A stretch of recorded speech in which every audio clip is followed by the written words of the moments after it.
Man, that's crazy. Like I was sitting there talking and everything, and the microphone was completely off. Man, that's a good thing about having a head. Yeah, now the hold on.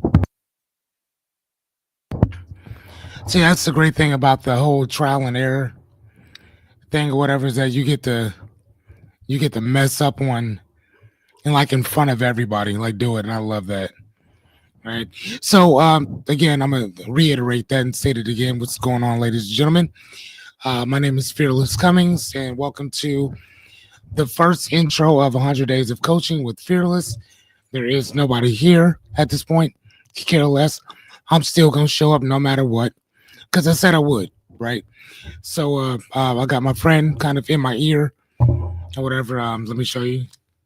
So I got my friend going on in my ear. Can you hear me? Can you see me on here?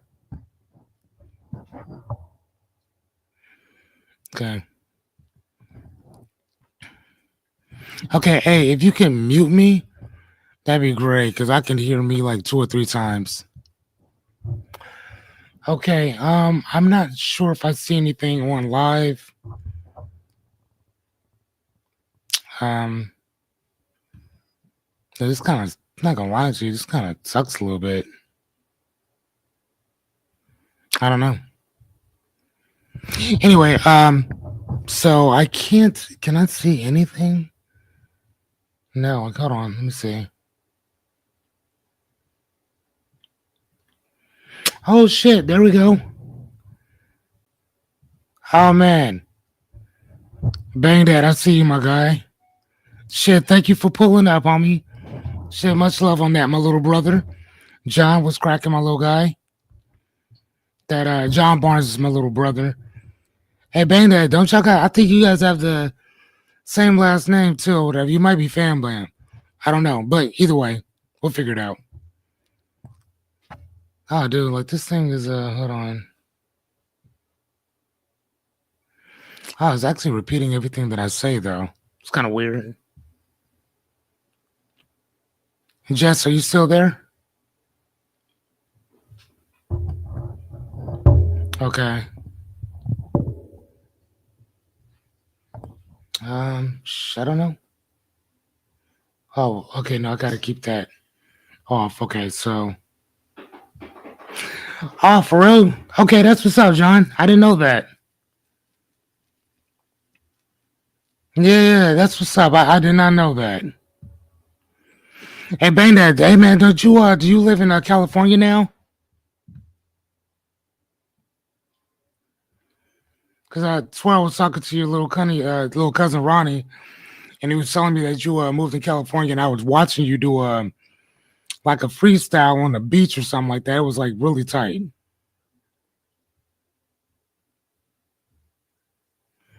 Oh, okay, that's what's up, my guy. So I guess I got my two little brothers here then. All right, that works too. I dig it.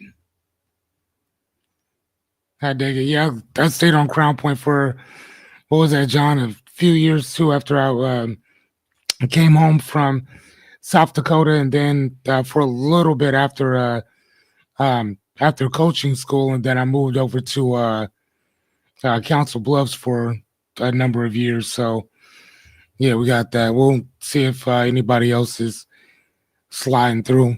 Hey, it's all good. I'm gonna catch them on the back end too, so it's all good no matter what. Y'all showed up, so that's all that matters. That part.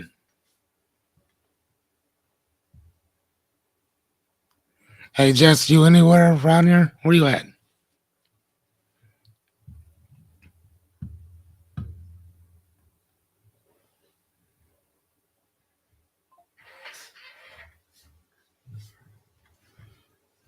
Hey, am I off?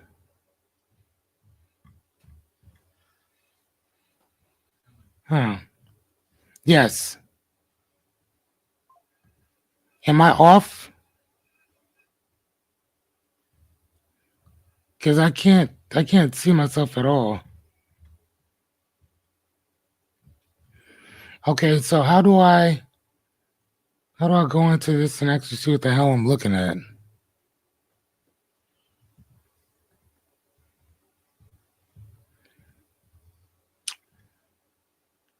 I have no idea. I don't see me at all. I do on the StreamYard, but I don't see me on anything else. So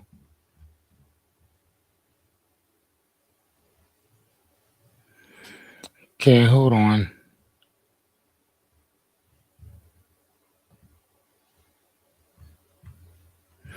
Okay, there I am. Okay, I can see me. Okay, so apparently I had to go into my actual page to see myself. I didn't know that. All right, perfect. I see you. Oh man, I gotta shut this off when I'm clearing my throat. Sorry about that, guys. All right, hey man, we're just getting it all figured out. Are you there? Can you hear me too? Am I fine?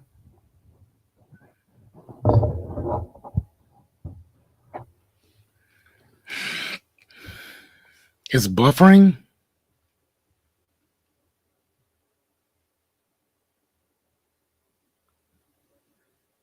Yeah, I mean it's like a 2 second, 2 to 5 second delay, isn't it?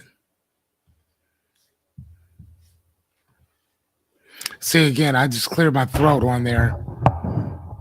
Like, god damn, this is crazy. Am I good to go?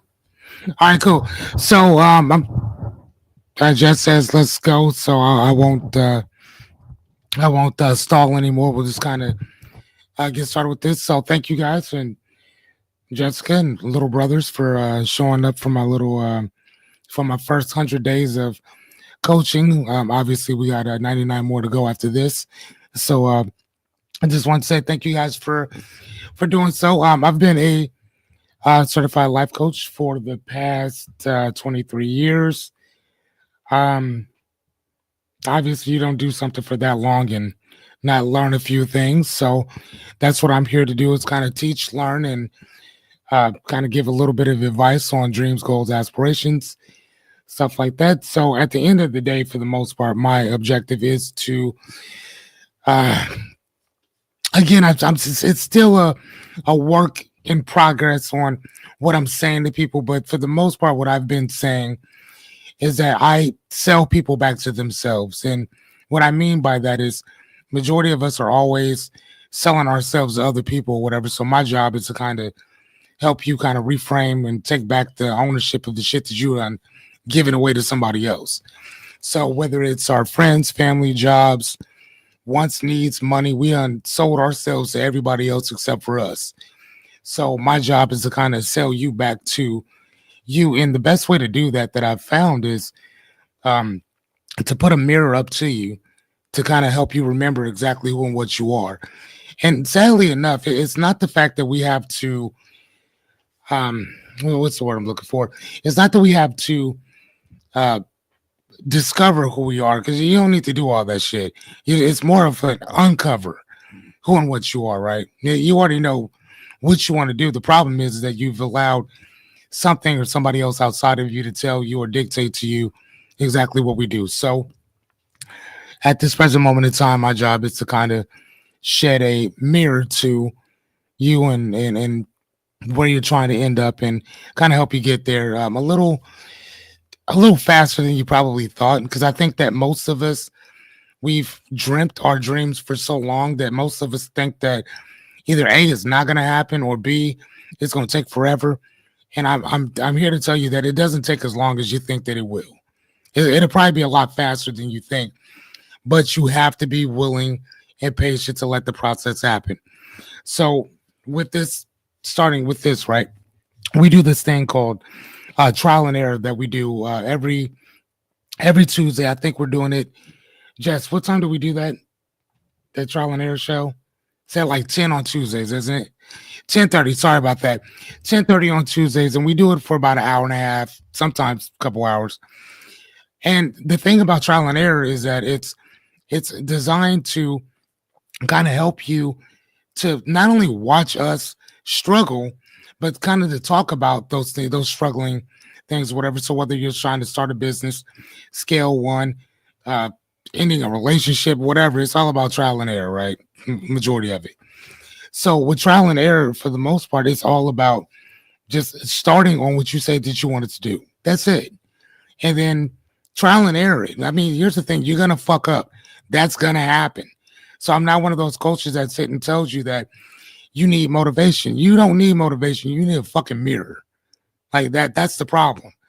Is that we're consistently looking at what somebody else sees in us instead of you just kind of, excuse me, instead of you just kind of doing your own thing and figuring it out for yourself. I had this thing I wanted to show you guys real quick. Please let me know if you can see this. Hold on, let me see if I can show it to you. Jessica, can you see my screen? Can you see this? Hold on. Hold on, let me see. Can you? Oh, okay. Sorry about that. Okay, so the reason why I talk so much into this, Jess, can you see my screen? God damn, really? Okay, so what I'm showing you here is the approximate people that pass on every day in the United States, which is 8,990 people, right? So if you times that by per month, we ain't even talking about a year.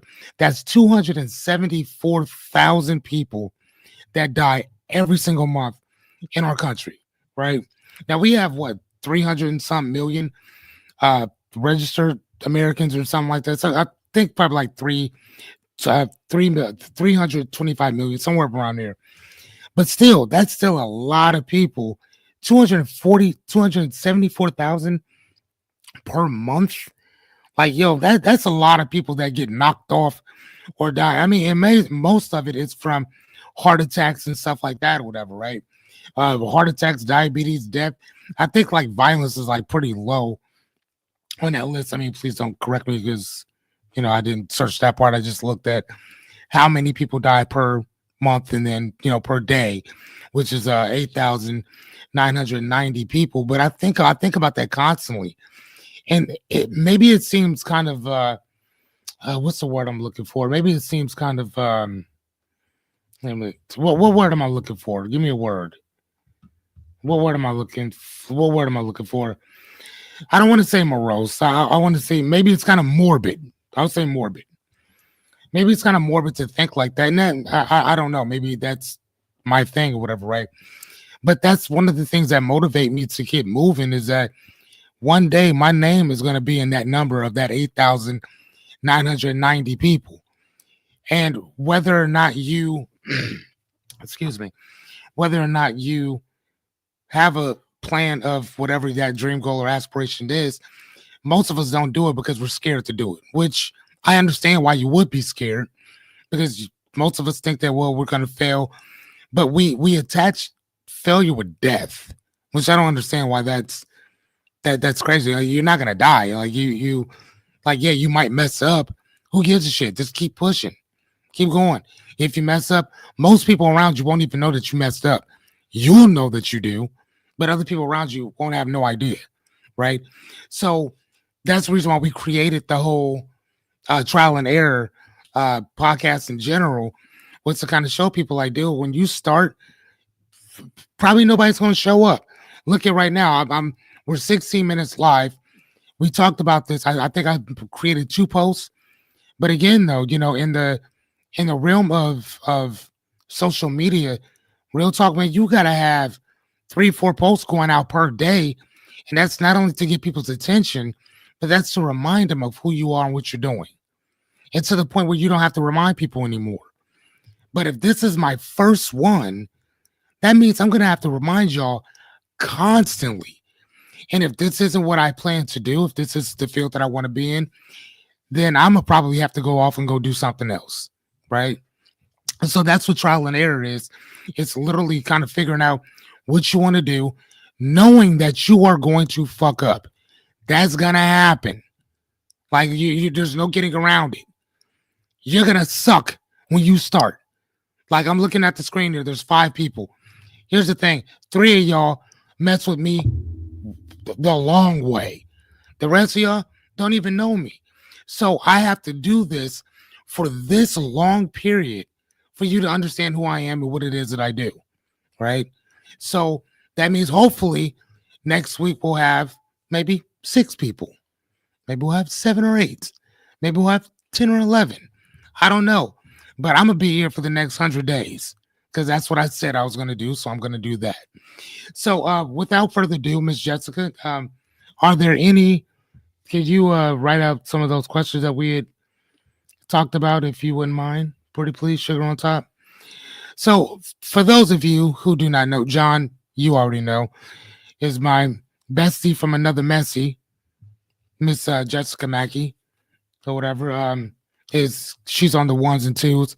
She's also on my ear, kind of helping me out with making sure that I can see all the stuff that I need to see and hear when I need to hear, all that good stuff or whatever. So I got her in my ear. Let me show you. So not on the other side though, because I got to be able to hear myself or whatever, just in case the microphone goes out. But either way, we're here. Um, John Bangda, you still here? I see three.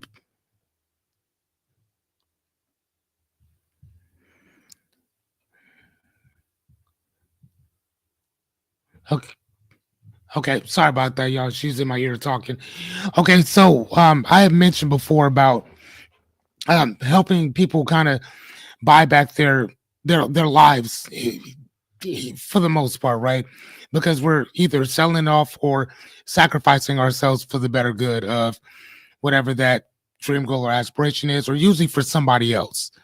So when I tell people that my job is to, I sell people back to themselves, is that there's an idea that you have of yourself, and my job is to kind of bring that out. And I'm very good at bringing those things out or whatever. And I don't have to have much contact with you in order to do it. Um, I think it was November 23rd of last year, bright and early in the morning, 9 o'clock in the morning. I get pulled over because I run a stop sign. I get the police come to my window, tell me, "Hey, you ran the stop sign. Let me check your ID and stuff. If everything comes back fine, I'll just let you go with a warning." Cool, not a problem. He leaves. He comes back. He says, "Listen, I'm gonna have to arrest you." If John, you already know, Jessica knows, bang that. Listen, I'm a reader. That's what I do, right? I don't get into shit. Nothing. I don't do anything ever. I'm boring as fuck. Even on your worst day, I'm boring as hell, right? So I'm looking at the cop and I'm like, bro, like this gotta be a joke. I don't get into anything. And he said, and I shit you not, you can look it up. He says, I have to arrest you because in 2018, you parked in a handicapped parking space and there was a warrant out for your arrest from 2018. And I was just kind of like, oh my God. Now, again, this is bright and early in the morning. So I'm not also thinking that any of this stuff is happening. Here's the fun part. So I also have a CCW, which is a concealed carrying permit. Whenever you get that, the first thing you're supposed to do is you have to inform the police that you have a weapon in the car. The gun wasn't on my person. We just came from Walmart. It was in the door handle of my car. So not only am I going to jail for a ticket from 7 years ago, I didn't even know about, but I'm also getting charged with not telling the police that I have a firearm in my car, right? This is the first time that I've um, ever been to jail. Ever. I mean, as an adult. As a kid, yeah, I was always into some shit. But as a grown man, never. Like, never. And so, like, I felt Bang that you may have to you may have to share some of your story. Hey, what's up, Shauna? Hey, dear, how you doing, honey? Bang that, like I don't want to go into your business, but I also know that you've kind of done a little bit of time, so you would be able to talk about that a little bit more than me. But like that was so humiliating. I mean, because like they give you a number. They tell you to basically take off your clothes. They make you show all your tattoos. They ask you some extremely personal questions. Extremely personal. Like shit that your doctor probably wouldn't even ask you. They in there asking you like, Like, when's the last time you had anal? Are you into butt sex? All kind of weird shit. Like, and you just standing there like, not that I'm aware of. I don't think so. Uh, when's the last? Have you? Do you have any heart problems?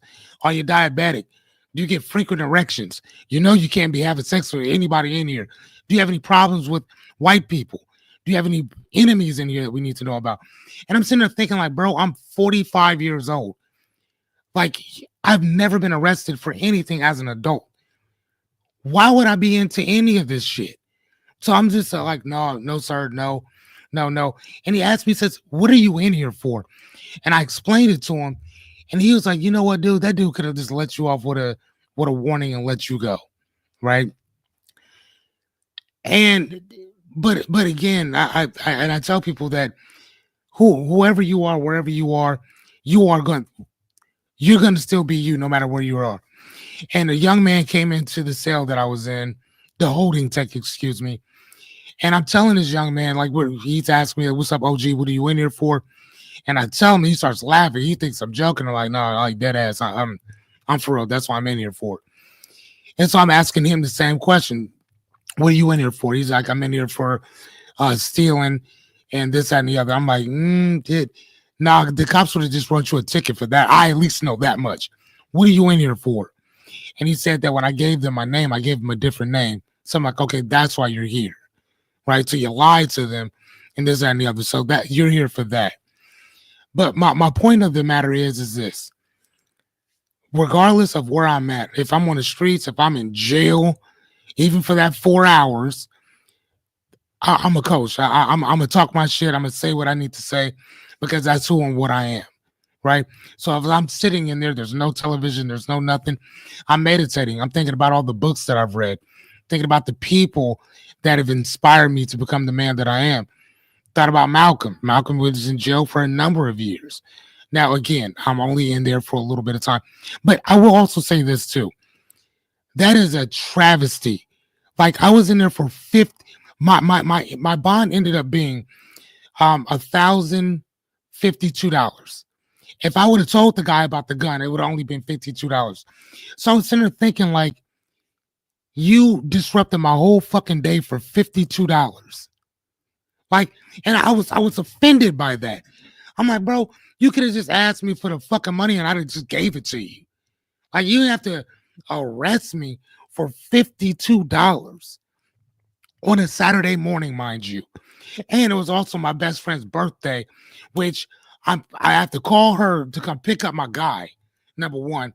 And then I got to give her my property so she can go get the money for me. And again, it's Saturday, so the banks are closed. And the ATM machine in the jail, they take so much money from you, it's ridiculous. So if you don't know anybody, if you don't have something where you have access to a lot of cash, dude, you're gonna be in there for the whole entire weekend just so they can drop the charge later, because that's what they did. Even the gun thing, which is crazy because it took them 3 months to give me my gun back. Like, who does that? Anyway, though, but even sitting in jail, I'm still coaching young men or people in general. So, like I try to tell people, you don't get in life what you want. You get in life exactly who and what you are. And this is what I am. This is what I do, right? Try to bring the best out of you because I see it in there. Now, whether you see it or not is irrelevant. Not going to lie to you. God gives it to me. I give it to you. What you choose to do with it is on you. I'm going to be so honest with you. I don't give a shit. Dead ass. I make money doing other stuff. As you can see, excuse me, as you can see behind me, this is not a green screen, not a chroma key. This is my actual house. See all the books? That's what I'm about. That I do that. So, like I said, God gives me these gifts. My job is to give it to you. What you choose to do with it is on you. So, anyway, so hold on. Oh, here we go. So, Miss Jessica, what is the first step to buying back who I am if I don't know where I lost myself? Well, that's a very good question. The first thing that I had to do with myself, and again, I'll use me as an example, is I've always loved reading. right? This just kind of been my thing. I love to read, as you can see, right? Um, so I used to think that I was a fake, like dead ass. I used to think all the time, like, man, that's not really my thing. I'm not really into that.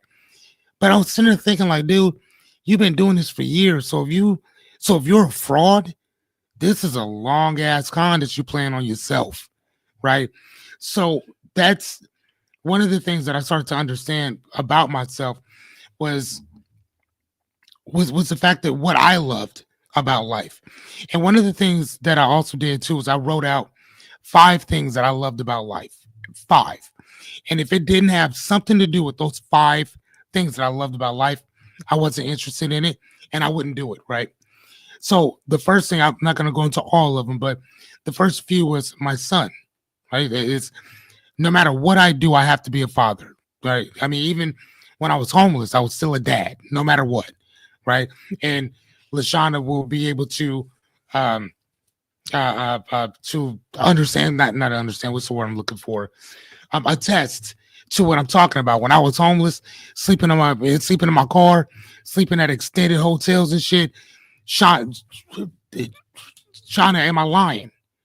I mean, she was riding with me at that point. So again, she held me down for quite some time during that whole entire thing or whatever, right? But that's kind of that vouch. Thank you, my dear. She's that vouch. She can vouch for everything I'm telling y'all. Like when she met me, um, that part, and John, you know too, right? So when Shauna met me, like I have this picture on my as a screensaver. Like again, brand new dad. My son was what? My son, I think he was. Oh my, he had to.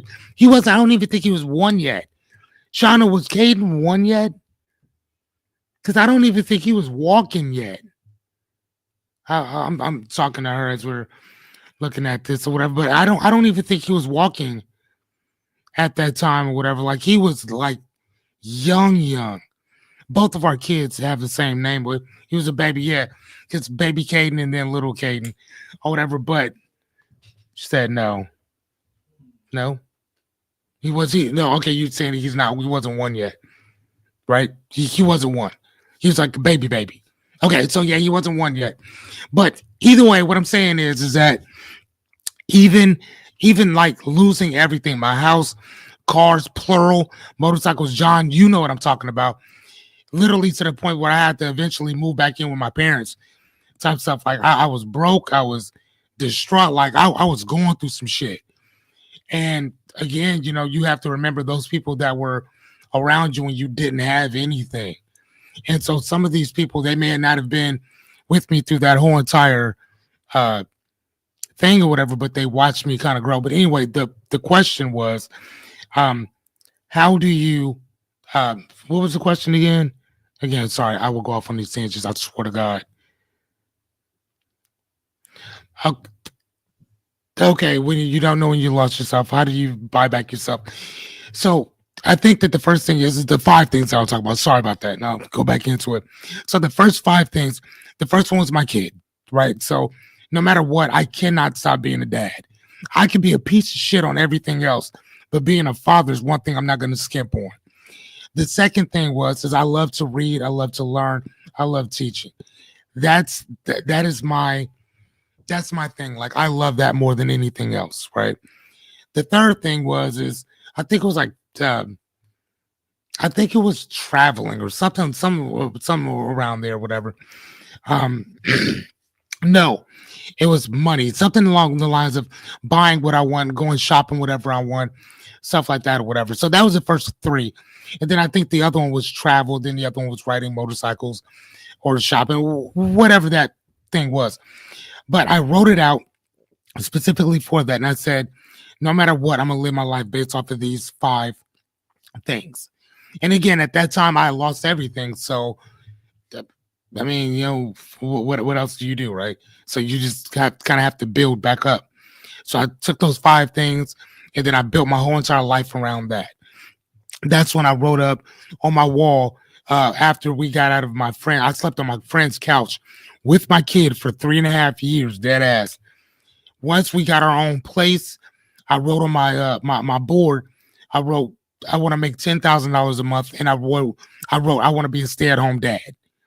That was only two things that I wrote. I didn't write shit else, nothing else. I just wrote those two things: $10,000 a month, stay at home, and I didn't write a system or a method of how I was going to achieve it. I just wrote it out like, okay, cool. This is um yeah, he's still crawling the shit. All right. I just wrote out exactly what I wanted to do, and then that was it. I didn't have a whole plan like the book Think and Grow Rich says. You got to have the who, what, where, why, when, how, and if of your goal. No, the fuck you don't. No, you don't. Your job is to write it out, write what you want, why this is important to you, and then allow whatever to happen. You just got to be open enough to see the shit happen for you. That's it. Hold on. I'm covering my throat. So that's what I did. I wrote it out and I just waited for the opportunity to present itself. Again, I didn't know what the opportunity was going to look like. I just knew what I wanted. But my why was this. My why was I didn't want to work for somebody else and I wanted to make that amount of money. The reason why was because there was this one day that I had to talk. What did I do? I had to ask my boss, my supervisor, if I could take my son to an appointment, to an appointment. And I don't know what it was about maybe her response or me feeling like I have to take my hat off and gravel and ask this woman who didn't help me create this young man that if I can have some time off to take my son to a doctor's appointment.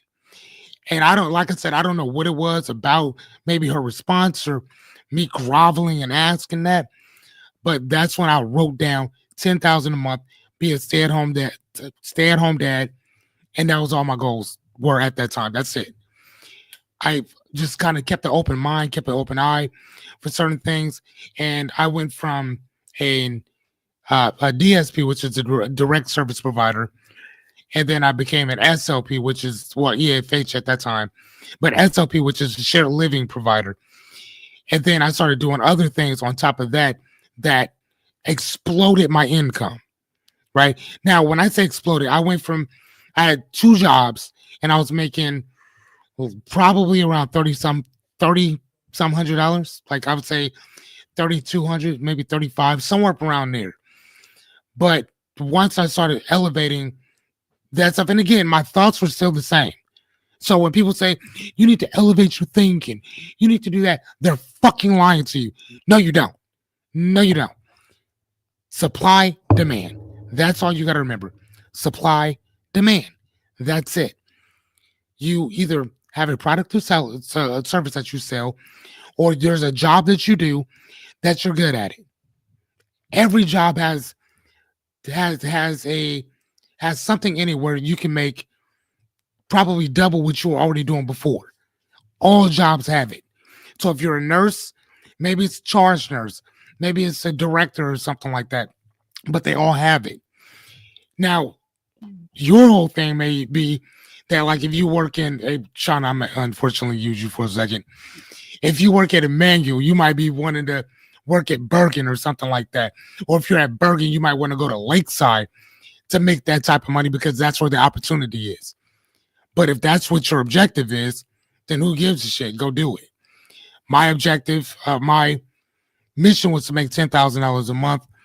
I didn't make $10,000 a month at that time. I made $5,200. But guess what? $5,200 paid my bills. It paid my car. It paid my lifestyle. I could buy all the books that I wanted. Oh my God. As you can see in the back of you, and this is 1/4 of the books that I own. I'm just saying, right?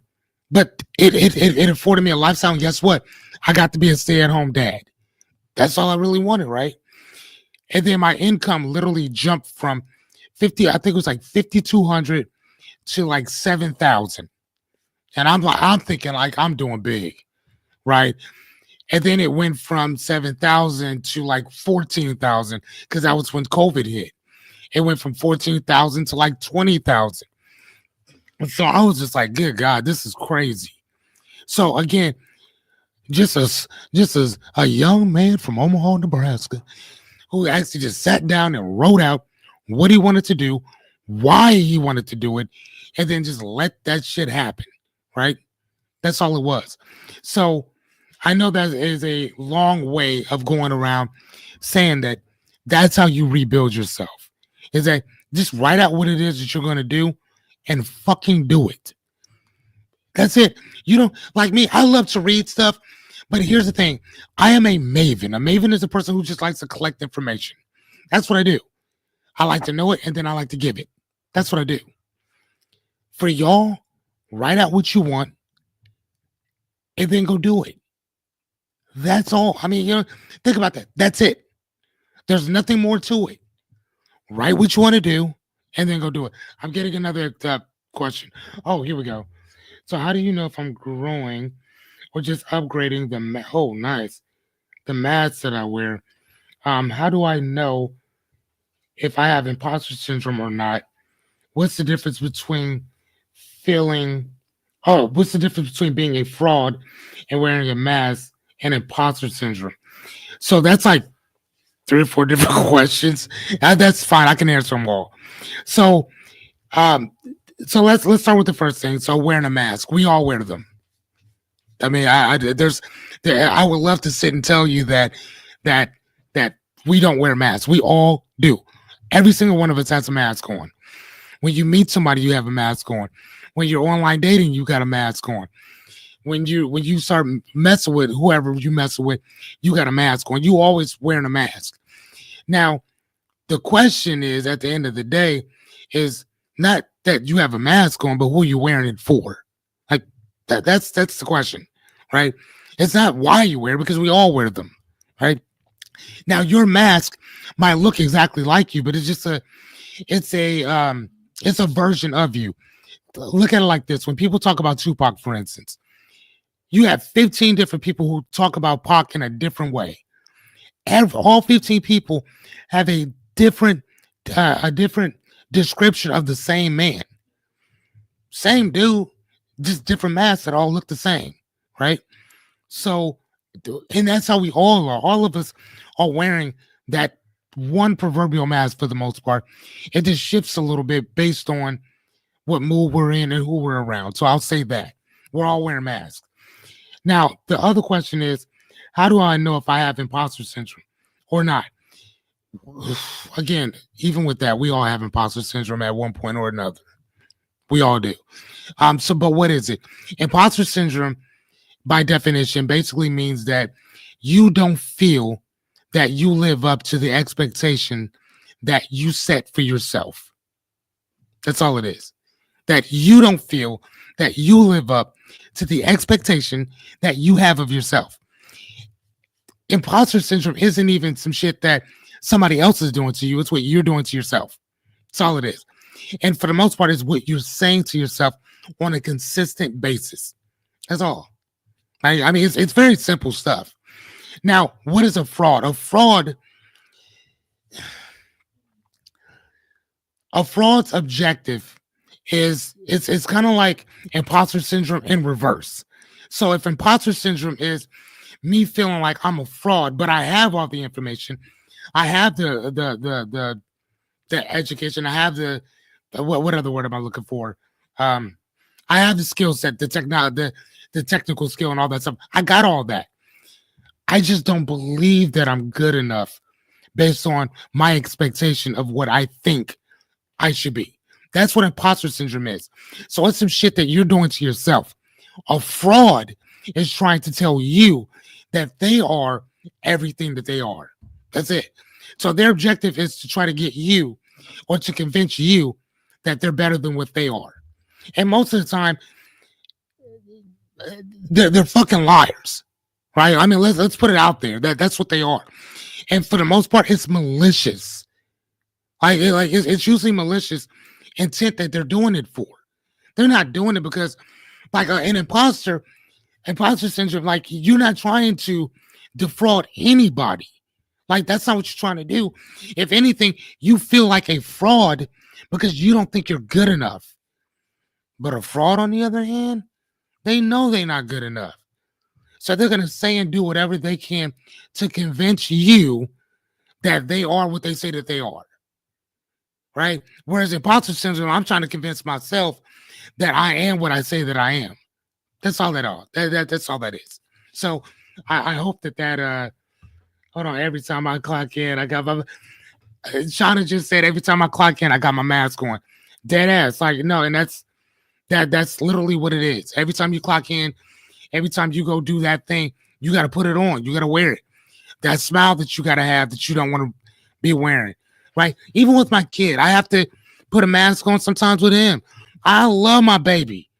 Love my baby. Love him. Like man, like being a father, like I ain't gonna lie to you, like I get a little emotional about that shit because John, I love our son, our dad, but we both know he wasn't there for me like that, you know. And it's not one of those things that I try to tell people like, oh, my dad wasn't there for me. No, motherfucker, I'm happy that he wasn't because other people stepped up. And as a ward of the states, which is what I was, I lived in foster homes, group home institutions, lockups, except for prison. Like, I mean, bang that's kind of on you, my guy. But so that's kind of, you know, like where I was with that. But like I love my dad. He's a good man. But he wasn't there for me like that. You know what I mean? And it wasn't until I got older that I understood that this is my father's goal, his mission was to bring me here and drop me the fuck off. Like the rest of this is on us. Once they drop you off, that's it. The Bible says, and I'm not a Christian by no means, but I love a good story. The Bible says that you are to honor your mother and thy father. It didn't say you gotta love them. It didn't say you gotta protect them. It says to honor them. I honor my dad. I honor my mom. And we didn't have the best relationship. They left me in foster homes from the age of 7 until I was 19. Cool. So me being a father in my son's life, it's no brainer. That's a no brainer. I didn't want my baby growing up like that. So I did what I had to do. And even when, like Shauna will say and vouch for, when I was homeless, sleeping at these rundown hotels and shit, my baby was with me. When I was sleeping in my car, my son was with me. So it's not some shit that I just say because it sounds good. Motherfucker, I went through that. That's dead ass. It's not a joke. I went through it. So when I tell people as a life coach, like I've went through all this stuff, like all of it. Like I see my girl Sandy in here too. What's up, girl? How you doing? I see you. Oh my god, my nephew Ja. Oh my gosh, Jawan, how you doing, my guy? I see you, bro. See. Anyway, I've always said it that you go by Jay now. I love Jawan. Your name is beautiful, bro. Your mom named y'all beautiful names. Just saying, my guy, you gotta put that out. But anyway, but that's kind of how I felt as a father. That was just kind of my thing. Like being a dad is a huge thing for me. That's not just some shit that I say, that I talk about. Like if you're gonna be a parent, then be a parent, but you got to be a present one, right? So when my son goes to school or whatever, I mean, anybody I'm on the phone with, they'll hear, "I love you, son. Well, I love you, dad." Give him a kiss. Have a great day. See you later. Then after school, I'll come back, pick him up. How was your day? What happened? What some grades look like? You talking to are you talking to any of them little girls in there? Which one you like? Really? Son, do you know how to use a condom? You know, and again, he's 12. He's not doing anything.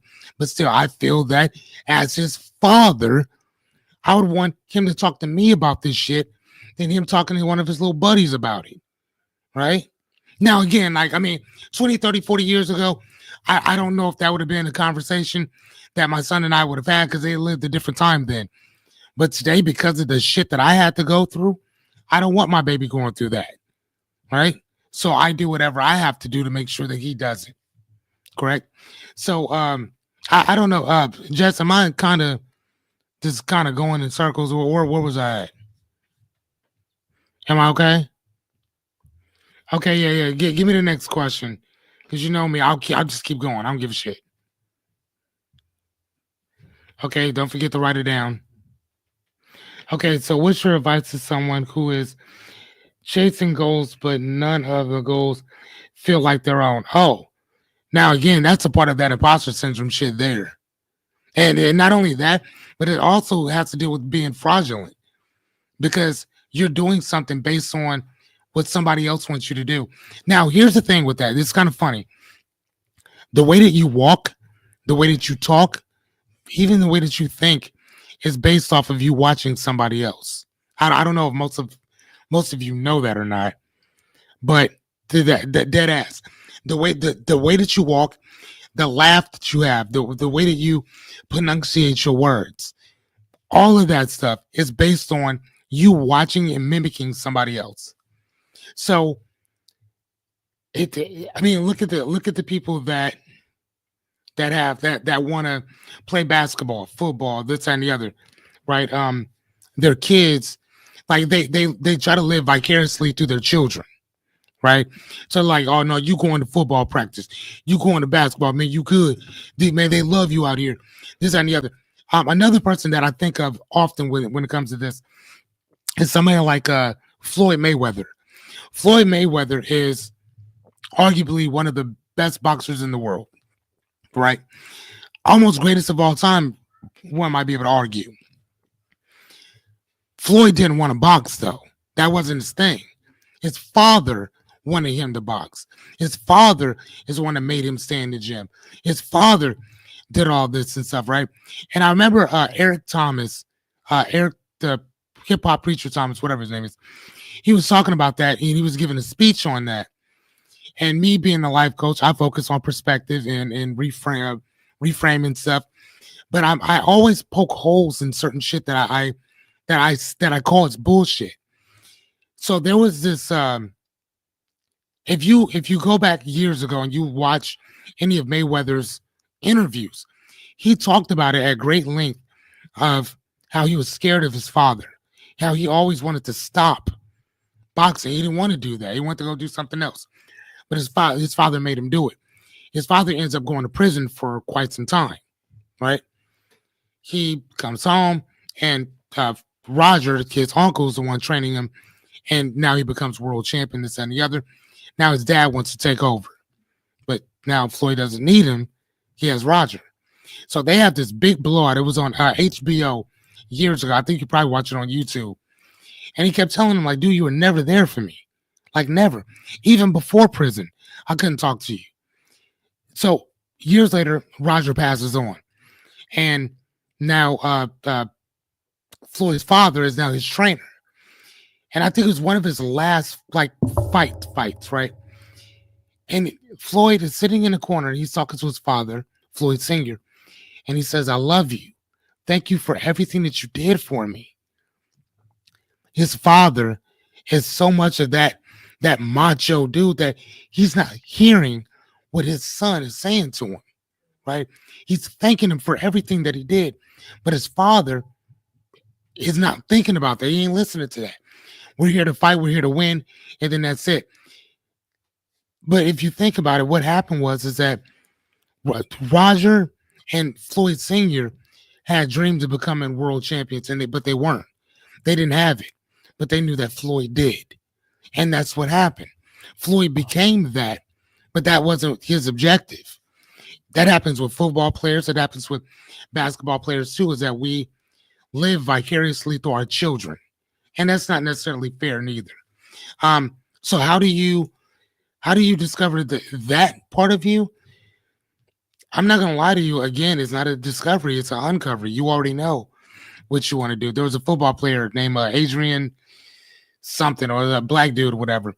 He said before he went to college, they recruited him on a college football scholarship, but um he wanted to go into astrophysics, right? But because of his classes, he couldn't go into that. And so That think about that. Like back in the day, they used to call them. What did they used to say? I think they would call them um, college athletes. Or what's the athlete? Student athletes, right? But the emphasis was on student. They didn't give a shit about you being a student. They cared about you being an athlete, and they felt that because we're giving you a college education for free, we can do whatever we want to you, which also means that your classes, you're gonna skip all those. Don't even worry about that. But he felt that they did a huge disservice to him because he wanted to go into physics. Not many black dudes want to go into physics. Just saying. So when you find somebody that does want to go into that, that's pretty commendable. They didn't give a shit. You know what I mean? Um, and so I think that that's kind of what happens. Unfortunately, when you do that, I do think, like I said, as long as you keep some modicum of, and modicum just means some small remnants of something that you love to do, even when you have all the money in the world, you can still go do it. That's where your passion is. That's where your calling is. I would say that. Okay, so what what point is it okay to give up on pursuing goals that don't align with your purpose? I look at that from a 25 48 rule. Um, if you're not willing to give 25 years or 48 tries to your dream goal or aspiration, I wouldn't even go for it. If it's not a lifelong type thing that you want to accomplish, wouldn't even do it. That's just me though. Or whatever. I can't really say what somebody else would do, but that's what I would do. Um, being a life coach is something that I've always wanted to do, so I did it. And as you now see, we're doing it. This is the first of 100, and after, and again, look, we only have what 4 people here, and I appreciate the shit out of y'all. Oh wow, George Foreman died. Man, that sucks. And his grills were crazy. But even him, I mean, he even pivoted from boxing to selling. Actually, he went from boxing to being a pastor, going back to boxing to selling grills, and and selling grills was his thing. That's what helped him become a multimillionaire. Selling grills. I mean, they were amazing too. I'm not gonna lie to you. Those burgers were extremely juicy and delicious. Anyway, is there any? What else? What else is there? Josh, you have any more? Okay, yeah, so that's kind of what I would think of. I mean, here's another thing too. There's been some times that I've thought about doing things that I wanted to do and that I just didn't do it. And again, man, nothing has bothered me as much as coaching has. Nothing has stuck with me as much as coaching has in general. And again, I mean, between this and philosophy, like there's never really been anything that I've loved so much that I would give everything to or for. I mean, besides my baby, um, but like, yeah, I mean, even my son now, he's 12 years old, about to be 13 in July. And like he told me about a year or two ago, actually a couple years now, he said, Dad, I want to be a therapist. And I'm like, damn, I mean, he's 10 or 11 at that time. I'm like, where did you get that from? Like, that's a pretty specific thing to become or for a kid to want to do. And he said, it's because I like helping people. I see what you do and I want to be like you. And I was like, son, I love that, but I'm not a therapist. He said, I know you're not, but that's how I see what you do. So he'll come in and he'll have these issues with his friends, and he'll come in and sit down with me and say, okay, this is what's going on. How do I help them? And sadly enough, man, the one thing that I have to tell my kid is that sometimes you can't help everybody. You can give them, I'd say, the difference between coaching and again, we were talking about this before. The difference between life coaching and therapy, therapists do not give advice. That's not what they do. Their objective is to help you to find your own way because the solutions are already within you. Their job is to kind of help guide you to them. That's it. And a lot of them do an amazing job doing that. Coaches, on the other hand, depending on which kind you are and what it is that you do, Um, and not only that, let me go back just a little bit. Therapists are licensed mental health professionals. They're licensed. A life coach. I'm just an ordinary, everyday run of the mill life coach. I'm certified to do what I do, but I am not licensed. So therefore, I can't take your. If I charge you out of pocket. There's no insurance for being an ordinary life coach. It doesn't work that way.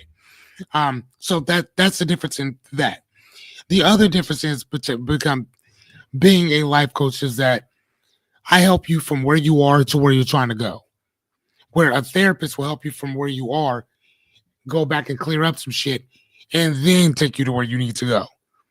So it doesn't all they have to clear up some of that stuff to do that. Now here's the thing: neuro linguistic programming, cognitive behavioral therapy, stuff like that. You can take those classes now, and they can help you go back and clear up the same shit, the same way therapists do too. The only, and I hate to say this for my therapist friends, I'm so sorry. Like I hope that I don't offend you, but here's the thing: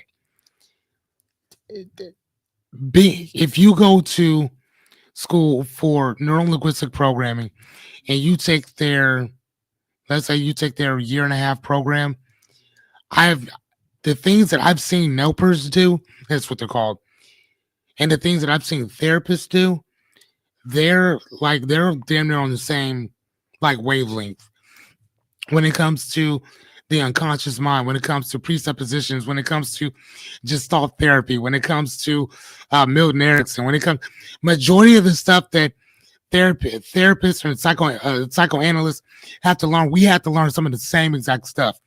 The only difference is that everything that we learned was in a comprehensive course within, like my school was 13 months, right? I mean, and we had to learn everything within that short period of time. Whereas to get to become a therapist, oh man, excuse me. I'm sorry about that. It kind of jumped out, right? So to become a therapist, you have to get your bachelor's degree, and then you have to go back to get your I think master's in therapy or whatever like that. So you still got 2 more years of school. I have never understood by any means why you would have to go through 6 years of school to do something that the first 4 years didn't prepare you for. Like, I mean, unless you went to school for philosophy or um um or psychology, I guess, you know. Um to me though, I mean philosophy, even sociology, I would even understand to become that or whatever, but you know, whatever. It's just me. Um, but I think I've kind of all over the place again. Where am I at?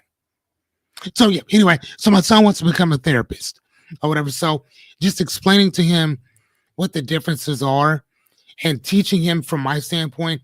And then hopefully if he does end up going to school to become a therapist, he'll get to learn it from um he'll get to matriculate from whatever school he goes to and learn what they get to teach him too. So okay, I guess Instagram is disconnected because they don't like me.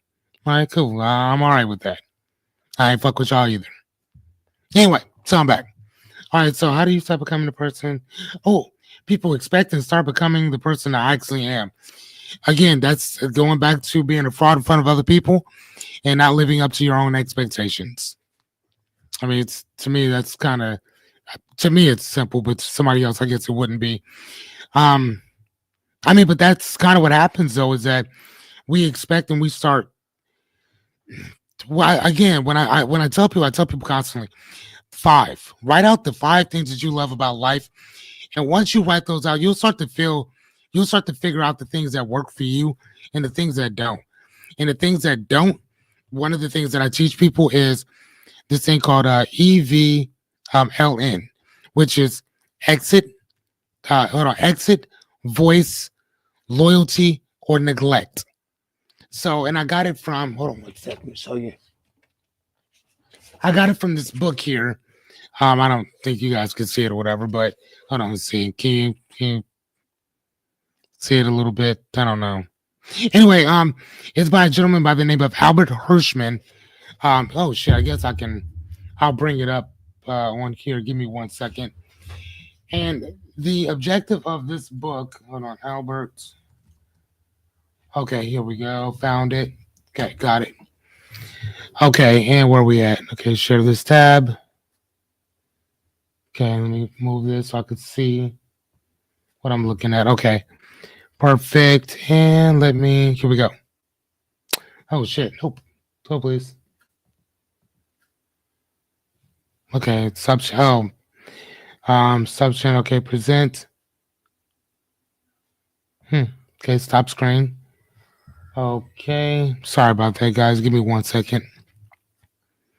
Okay, share screen. Okay, Albert Hirschman. There we go. Okay, so this guy wrote this book called Exit Voice and Loyalty. And basically what he was is he is a um oh my god, he was an e-commerce um sociologist and shit, what else did he do? He was a sociology professor and an economics professor as well. And so he wrote this book based on um the three. Technically there was only three, and then somebody else created the last one, but I created another one after that, which is exit, voice, and loyalty, which basically means that if you're in a situation that you no longer want to know, that no longer serves you, you can exit, which is to leave, right? But if you leave, if you don't tell the person why you left, then they ain't gonna know why you left, and they're gonna keep doing whatever they were doing. Voice is to say something about what's going on, and then loyalty, which most of us stay with people out of that. So, like, I love Jordan, for instance. So I'm gonna be loyal to that dude, although he shits all over black people every chance he gets. You see what I'm saying? That's a loyalty thing. And then the last part about this is neglect. And neglect is just to ignore the shit that's right in front of your face. So if somebody like loves Trump, for instance, and again, I'm not gonna sit here and talk shit about the man or whatever, but I'm just saying to give you an idea, we have Trump says something to somebody, and or he said something about everybody, and then you ignore it out of loyalty, right? And then when somebody checks you on it, you want to act like, oh, well, he didn't say it or he didn't mean this. It's like, yeah, he did. Right? I mean, he said it, he meant it, right? So, and again, at that point, you can either voice your opinion, you can stay loyal to it, you can ignore what's going on, or you can leave the situation. And that's one of the four things that I'm consistently teaching people about constantly in coaching in general. Like if somebody tells me about a relationship or this and the other, okay, did you say something about it? Well, no, I didn't say anything. Why didn't you say something? You can't, people aren't mind readers. So you have to tell people, excuse me, what's going on or whatever, because uh, otherwise they're going to think that that shit's okay. Me and my friend were just having a conversation last night about the golden rule, which is treat people how you want to be treated. And I'm like, yeah, that's actually one of the rules that Jesus talked about. And I'm like, I disagree with that shit because to a point, I agree that treat people the way that I want to be treated. But after a while, I'm also going to treat you the way that you treat me. So, and again, I'm not trying to go there with you, but at the same time, you have to teach people how to treat you. And if if I say something, right, and it still continues, and I have a couple of options, I can ignore it or I can leave. A lot of people do what? They stay there, they ignore it, or they may not say anything. So if I'm talking to a person, the first thing I'm asking is, did you tell such and such how you felt? And 9 times out of 10, most people are like, nah, he should just know, or she should just know. But they're not mind readers. That's not fair to put that shit on somebody if they're not mind readers. Yeah, you get mad if somebody does that to you. So why would you do that to somebody else, right? That's all I'm saying. Um, and then to leave the situation. Again, like I said, if you leave the situation because you've said something. You've been loyal enough, but loyalty only costs you so much. And that shit only does so much for people, right? And then you get tired of ignoring the shit because you done said something, and you leave. Now, my point is this: after you've left that situation, if that person follows you, whatever you choose to do to them, that's what you do to them. Like I told my son when he was in school, well, he's still in school, he was in there, I think the first couple months. My son's a big kid, so this little boy kept talking shit and picking on him. My son's been bullied quite a bit. And as much as I want to stick up for him, I understand that, like, bro, there's some things you have to do on your own. I can only do what I can do for you, but the rest of that son's going to be on you. My son's been in karate since he was 8 years old. He just achieved his black belt about a month or so ago, right? So he tells me, he says, Dad, he tells me what's going on. I said, okay, I hear you. And I said, son, this is what I want you to do. He said, okay. I said, son, the next time this young man says something to you, I want you to make sure you're in class. He said, okay. I want you to walk up to him and slap the shit out of him in front of everybody. He looked at me. He's like, are you serious? Say dead ass. I said, let me explain why. I said, son, number one, being slapped in your face, that shit's embarrassing. I don't care who you are. You don't want to get slapped in your face in front of a bunch of people. Number two, that's going to get the attention of your teacher and everybody else around, right? Number three, that sets the stage that you have to set to get people to understand that you're not that dude. I can have fun with you. We can talk shit back and forth. But bro, if you go too far, I'm putting hands on you. Now, and I told him, after this, you should be good. We probably ain't gonna have no more problems. And we didn't. When I got called up to the school, I went in and the principal sat down. He told me exactly what had happened. And he said that the young man said some extremely disrespectful stuff. My son got up and slapped the shit out of him. He didn't say the shit, but he said, okay, buddy. He said, we have a zero tolerance of violence in our school. We're going to have to suspend him. I said, okay, I totally understand. I looked at my son. I said, it's just what the same kid that was saying all that stuff to you? He said, yes, sir, it was. I said, did you do exactly what I told you to do? He said, yes, sir, I did. And at that point, I told him in front of the principal, good job, son. And I told the principal, I told him to do that. But here's the thing. Now we can start telling you, right? The problem is that even with the bullying thing, we're not allowing our kids to handle some of this shit, right? At least that's how I see it. Now, some of y'all might be looking at me like, why would you tell your kid to do that? For me, I'm not playing that bullshit game with people. We're not doing that, right? You get bullied online. Kids are jumping you, this, that, and the other. Son, I told my son, you've been in karate for 4 or 5 years. And he's like, well, what if he fights me back? I'm like, you spar all the time with people bigger than you, grown men. This is a kid who probably don't have no skills like you do. He's like, you know what? You're right. The next day went to school, slapped shit out of him. And I told the principal, I said, you know what? I apologize for that. I told him to do this. And I told my son, I swear to God, I told my son when he was thinking of 4th grade, if you ever get into a fight and you lose, you out of karate. I'm not paying for you to be in that. But I said, if you win and you didn't start it, I'm taking you out for wherever hot dogs or what was it? He wanted hamburgers and ice cream. His favorite place is Culver's. Guess where we went directly after school was over? Culver's, right? We celebrated my son whooping that boy's ass. I was not playing that mess. Now, they did suspend him for like a day, but I think it's happened on a Thursday. And I think the next day they were already out anyway. So they basically just kind of ran a concurrent based on that or whatever.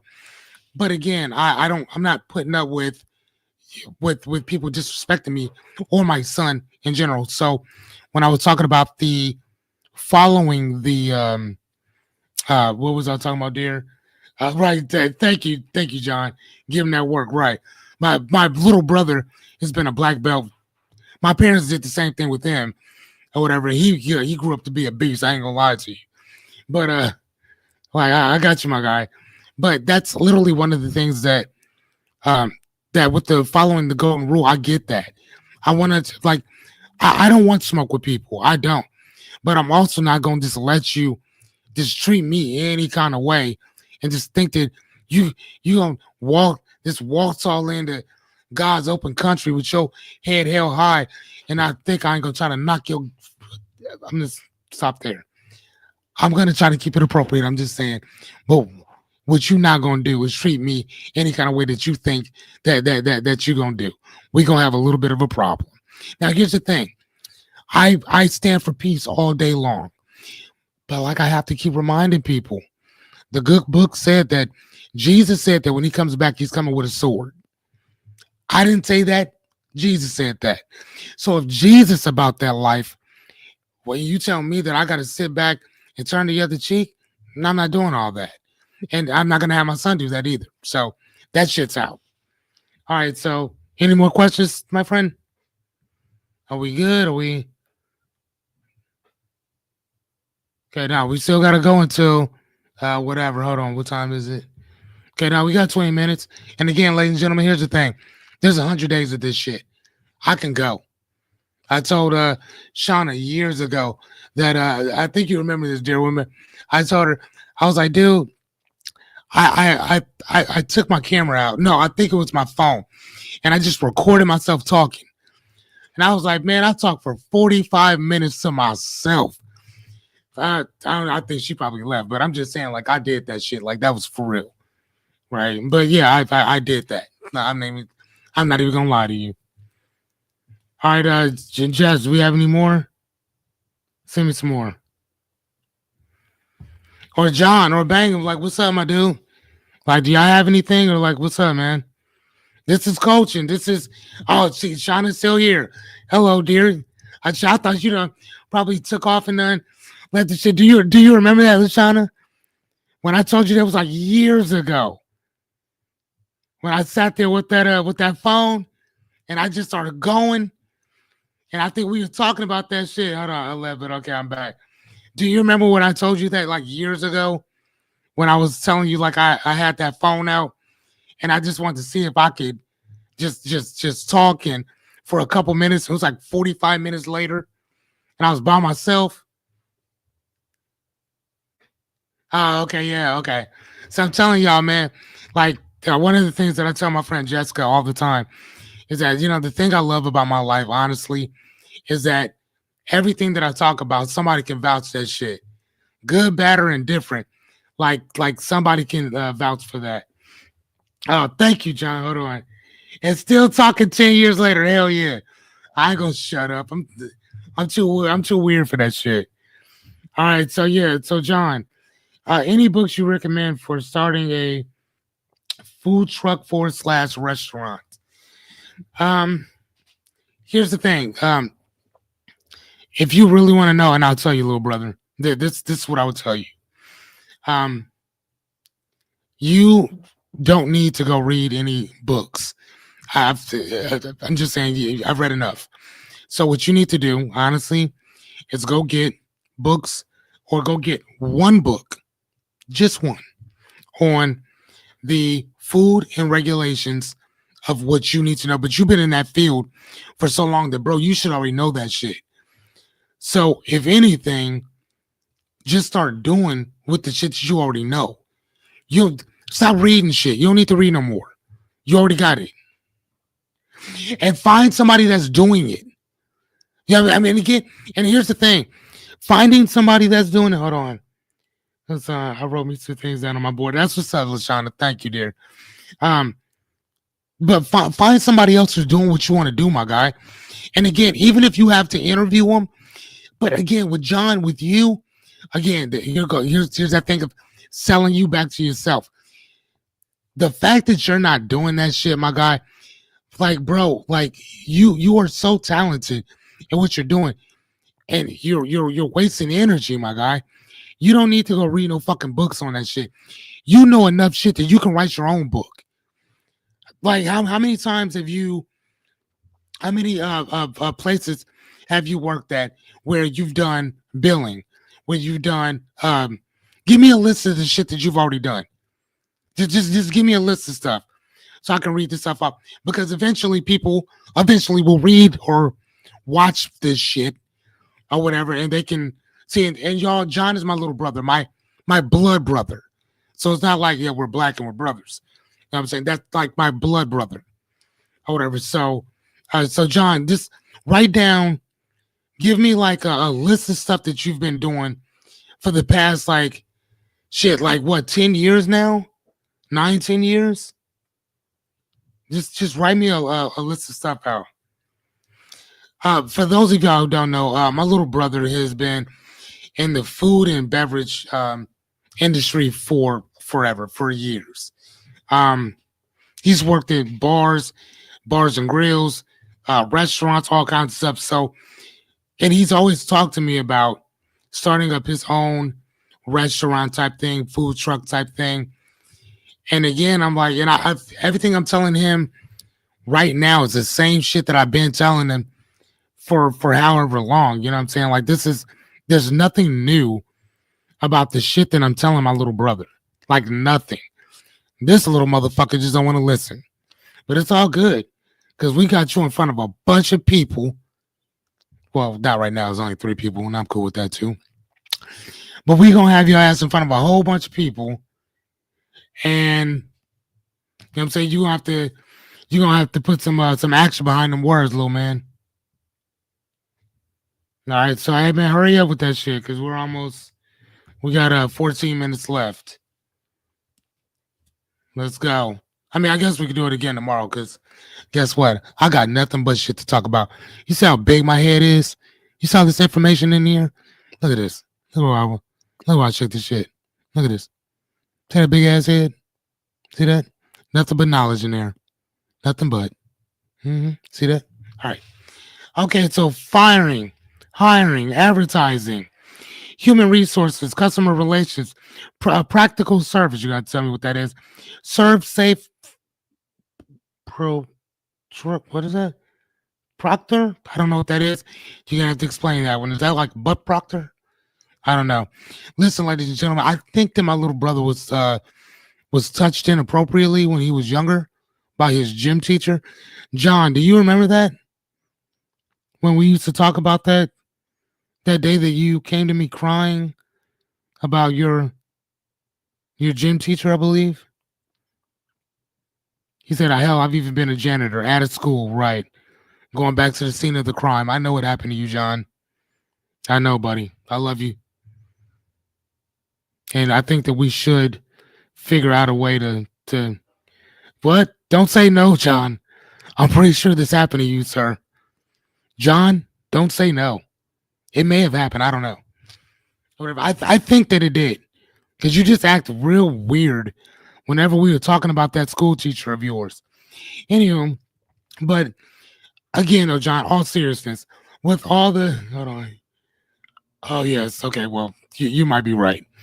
That may be a joke, ladies and gentlemen. Anyway, but John, all seriousness aside, if you look at your resume, at what point, what book could I, uh, could I tell you, or could I suggest to you to go and read that you don't already know? Again, I'll read your stuff off again. Hiring, firing, advertising, human resources, customer relations, uh, practical services. Like again, the serve safe thing. I don't know what that is. Kitchen manager, AMG. Like you know what I'm saying. Like you know all this shit, bro. You know what I'm saying, little homie. This ain't nothing that. What book do you need to read that's gonna tell you something that you don't know? So, like my friend Jess said in my ear, tell him to find somebody who's already doing what you want to do. You know, find somebody who's already doing that, bro. Like off top, you smart as fuck, and you know enough people. You know, and here's the thing, maybe, and I hate to say this, but maybe it's a thing that you might have to, maybe it's a thing that you may have to team up with somebody else who's already doing it. Maybe the thing that you might bring to this is sweat equity. And for those of you who don't know what sweat equity means, it means that somebody else puts up the money and you put up the work. Right? You know, I don't think there's anything wrong with with sweat equity, as long as you know that that's what you're bringing to the table. As long as you know that, you're good to go. If you don't know that your job is sweat equity and the other person that put up $500,000 for your shit, bro, you gonna have a bit of a problem, right? So, okay, practical services, okay, the grind, the day to day, okay. So, like I just said, what did I just say? Okay, serve safe proctor. Serve safe is a okay. It's a class that you take in Nebraska. Okay, so it goes over all the food and alcohol regulations and laws. Okay, and the proctor is the person who teaches the class. Again, John, what fucking book do I need to give you that you don't already have? Like, there's nothing I can say to you, my guy. I mean, literally, besides figure out specifically what you want to do. Do you want a food truck or do you want a restaurant? Right? And again, I mean, again, John, do you cook yourself or is your whole thing just managing everybody else that does? Because if that's the case, I know a lady who's a baker who could probably use a little bit of assistance getting out and getting her shit off the ground. I mean, maybe that's what you could be doing is helping people get their restaurants off the ground. I mean, shit, I don't know. I'm just saying though, little brother, like, dude, you have some amazing, like your resume is crazy. And you're asking me about books that you should read? Motherfucker, I should be asking you, where's the book at that you should be writing? John, how long have you been in the beverage and food industry? Because okay, cool. That was my phone, y'all. Hey, hurry up, John, because we only got 8 minutes left, my guy. Like, yeah, how long have you actually been in the food and beverage industry? God damn, I hate this fucking thing.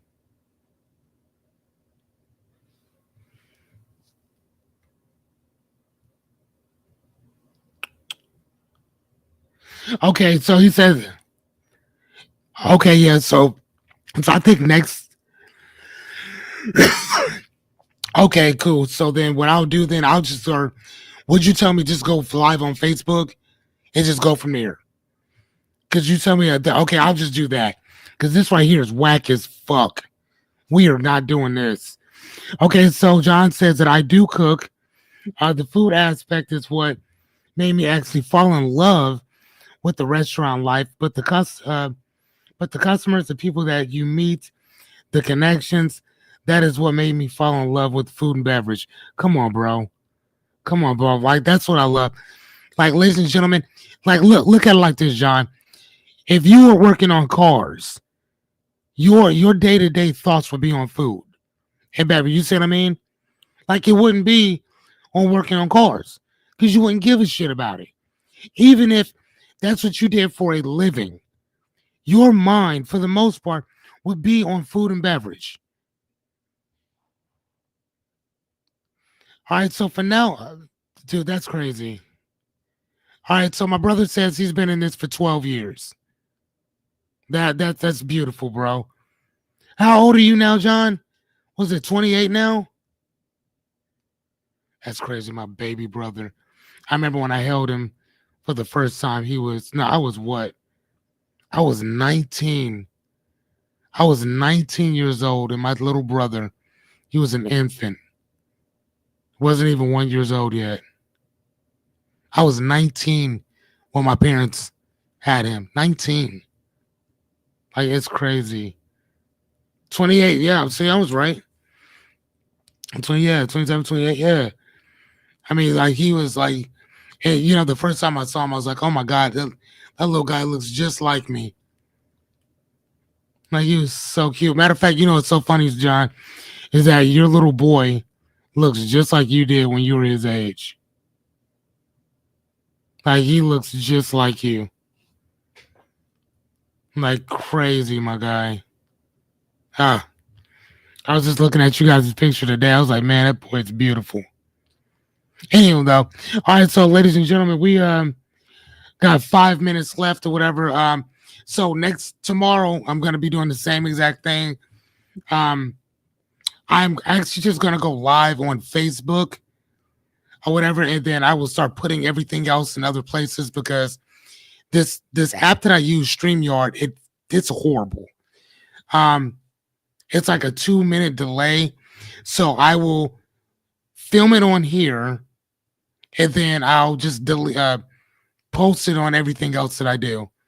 Jets, is that right? Does that sound about right? Okay.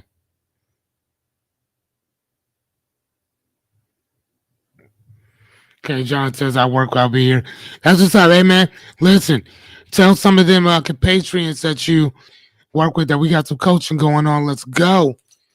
I'm trying to be the number one life coach in Omaha, Nebraska. Dead ass.